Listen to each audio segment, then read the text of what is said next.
جب کوئی تنظیم اپنے ہی صوبے کے اسکولوں کو بارود سے اڑا دے اور غریب مزدوروں کا خون بہائے تو اسے حقوق کی تحریک نہیں بلکہ انسانیت کی دشمن اور ملک کی جڑوں کو کھوکھلا کرنے والی ایک منظم دہشت گرد مافیا کہتے ہیں۔ آپ دیکھ رہے ہیں ویژن پوائنٹ اور میں ہوں ایمان نواز۔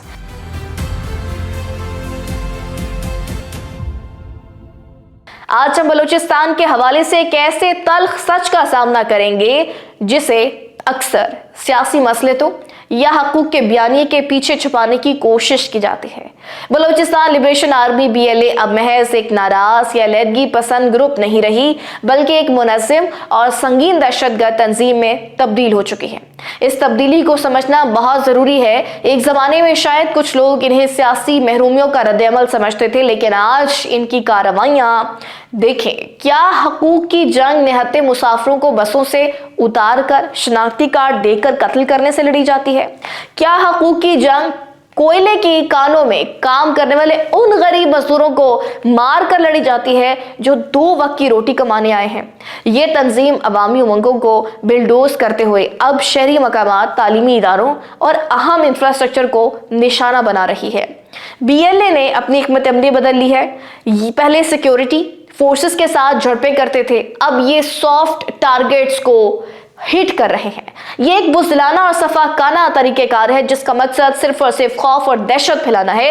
جب یہ ٹرین کی پٹری اڑاتے ہیں یا کسی پل کو تباہ کرتے ہیں تو یہ ریاست کا نقصان نہیں کر رہے ہوتے، یہ بلوچستان کے عام آدمی کا نقصان کر رہے ہوتے ہیں، جس کا راستہ کٹ جاتا ہے، جس کا روزگار ختم ہو جاتا ہے۔ یہ دانستہ حملے ان کی حکمت عملی کا حصہ بن چکے ہیں تاکہ بلوچستان کو پسماندہ رکھا جا سکے اور پھر اسی پسماندگی کا رونا رو کر نوجوانوں کو بھرتی کیا جا سکے۔ یہ تنظیم سیاسی محرومیوں اور عوامی مسائل کے نام پر وجود میں آئی تھی، لیکن اب اس نے تحریک کو مکمل طور پر دہشت گردی کی شکل دے دی ہے۔ عام شہریوں کے تحفظ، روزگار اور ترقی کے مطالبات ان کے ایجنڈے سے غائب ہو چکے ہیں۔ ان کا ایجنڈا اب صرف تباہی ہے۔ یہ لوگ CPAC اور دیگر ترقیاتی منصوبوں کے دشمن کیوں ہیں؟ کیونکہ وہ جانتے ہیں کہ اگر سڑک بن گئی، اگر ہسپتال بن گیا، اگر گوادر چل پڑا تو بلوچستان کا نوجوان قلم اور لیپ ٹاپ اٹھا لے گا اور پھر وہ پہاڑوں پر جا کر ان کی خونی جنگ کا ایندھن نہیں بنے گا۔ اس لیے یہ ترقی کے ہر راستے میں بارود بچھاتے ہیں۔ قومی سلامتی کے لیے یہ ایک شدید خطرہ ہے۔ BLA اب ایک لوکل گروپ نہیں رہا، اسے بیرونی فنڈنگ اور جدید ہتھیار مل رہے ہیں۔ یہ ایک پراکسی وار ہے جو ہمارے دشمن ممالک بلوچستان میں لڑ رہے ہیں۔ اس لیے ریاستی اداروں کی مؤثر کارروائی اب ناگزیر ہو چکی ہے۔ اب بات چیت کا وقت گزر چکا ہے۔ جو بندوق اٹھائے گا اسے بندوق کی زبان میں ہی جواب ملے گا، لیکن اس کے ساتھ ساتھ ریاست کو ایک اور کام کرنا ہوگا اور وہ ہے سخت نگرانی اور انٹیلیجنس نیٹ ورک کو گلی محلے کی سطح پر فعال کرنا۔ سب سے اہم بات یہ ہے کہ ہمیں مرکزی دھارے کے بلوچ رہنماؤں کے ساتھ شراکت داری کرنی ہوگی۔ وہ لیڈرز جو پاکستان کے آئین کو مانتے ہیں، جو پارلیمان میں بیٹھے ہیں، انہیں بااختیار بنانا ہوگا۔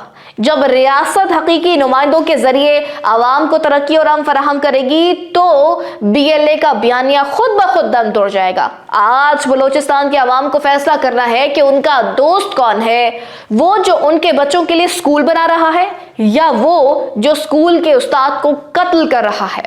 BLA کا پھیلاؤ روکنا صرف فوج کا کام نہیں، یہ پوری قوم اور خاص طور پر بلوچستان کے باشعور عوام کا فرض ہے کہ وہ اس دہشت گرد ٹولے کو مسترد کر دیں اور اپنی آنے والی نسلوں کو ان کے خونی کھیل سے بچا لیں۔